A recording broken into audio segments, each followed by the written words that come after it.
Steelers Nation, what's up? Welcome back to the channel. Today, we're diving into some juicy news and speculation as the NFL trade deadline looms.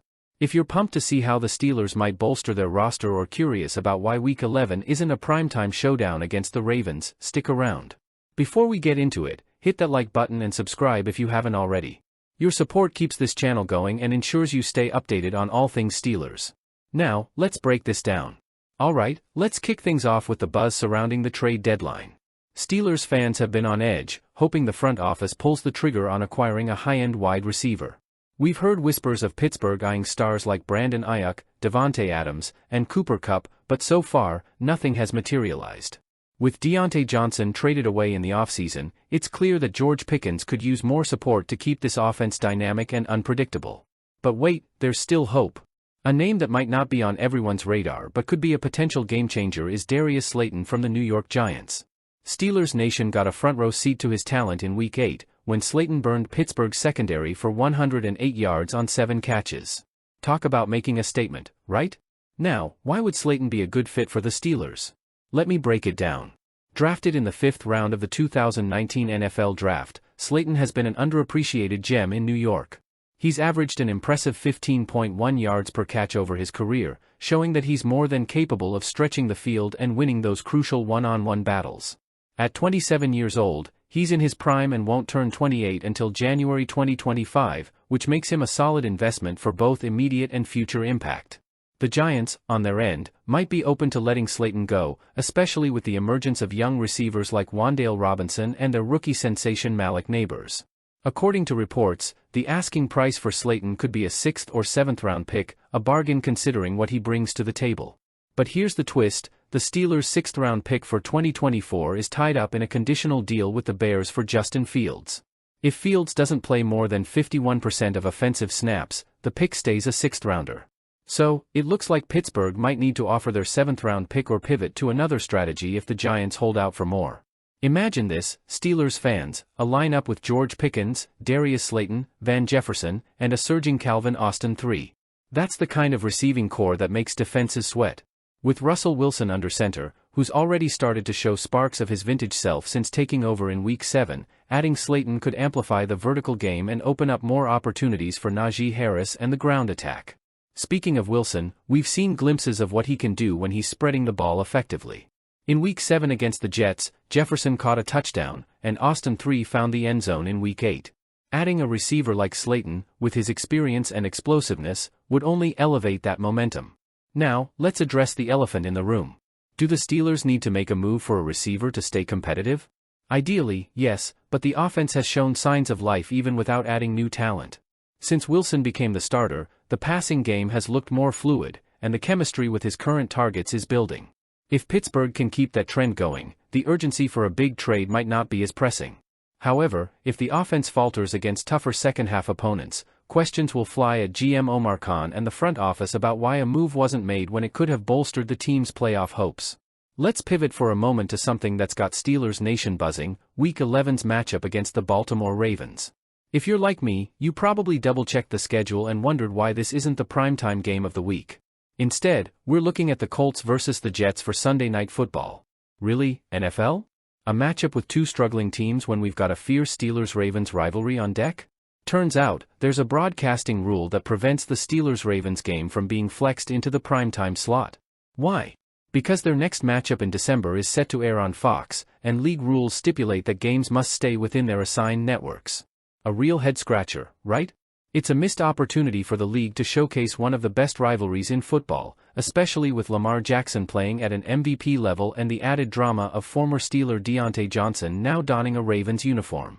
If you needed more reasons to be hyped about this game, consider this: Pittsburgh's defense now features former Ravens Patrick Queen and Deshaun Elliott. Queen signed a 3-year, $41 million deal in the 2024 offseason, and Elliott joined him shortly after, in part thanks to Queen's influence. Through 8 games, Elliott has been a standout performer, making his presence known in a defense already full of star power. The storyline practically writes itself, ex-Ravens looking to make their mark against their former team while wearing the black and gold. So, why is TJ Watt the front-runner for DPOY at this stage? Let's break down the numbers. Through the first half of the season, Watt has posted some jaw-dropping stats: 6.5 sacks, 10 tackles for loss, 14 quarterback hits, and, of course, his signature ability to change the game with 4 forced fumbles and 2 fumble recoveries. These aren't just impressive, they're MVP-level numbers on the defensive side of the ball.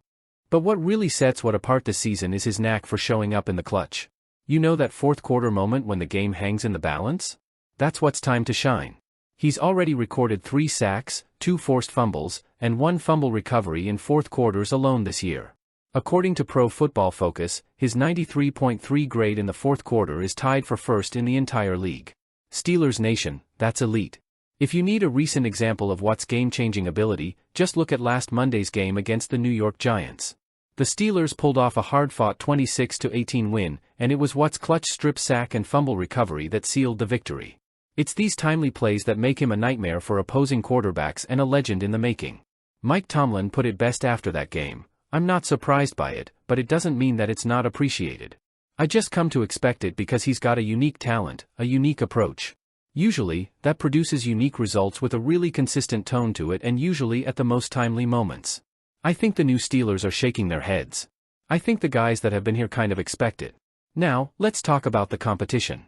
While TJ is out in front, there are still some heavy hitters behind him. Will Anderson Jr. from the Houston Texans and Chris Jones of the Kansas City Chiefs are tied for the second-best odds at plus 1,000. Following them are Dexter Lawrence of the New York Giants and Trey Hendrickson of the Cincinnati Bengals at plus 1,200. These guys are elite talents, no doubt, but none of them have been as consistent or as impactful in key moments as Watt.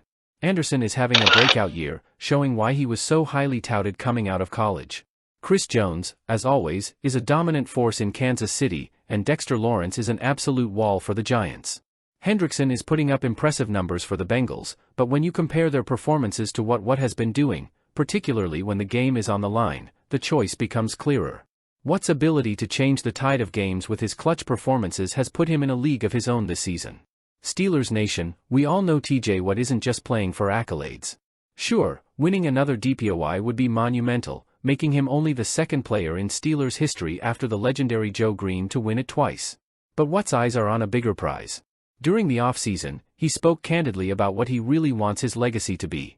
"I don't want my legacy to say that TJ Watt accomplished all these individual things, but what happened in the big moments. That's what we're trying to get better at, and I'm willing to do everything I possibly can, and hopefully everybody in the locker room is on the same page." Watt's hunger for team success and playoff victories is palpable. Despite his storied career, one glaring gap remains: playoff wins. He has yet to taste postseason victory, and that's a stat he's determined to change. He's made it clear that his focus extends beyond individual awards to helping lead the Steelers to that coveted Super Bowl. Winning another DPOY award wouldn't just put TJ in rarefied air within the Steelers franchise, it would place him among the all-time greats of the NFL. Only a handful of players have managed to win the DPOY multiple times, and doing so would cement Watt's status as one of the league's most dominant defensive players ever. But more than that, Watt's performances this season have been not just about numbers, but about the moments that define games. The game-saving strip sacks, the fourth-quarter heroics, the leadership on and off the field, this is what separates him from other pass rushers.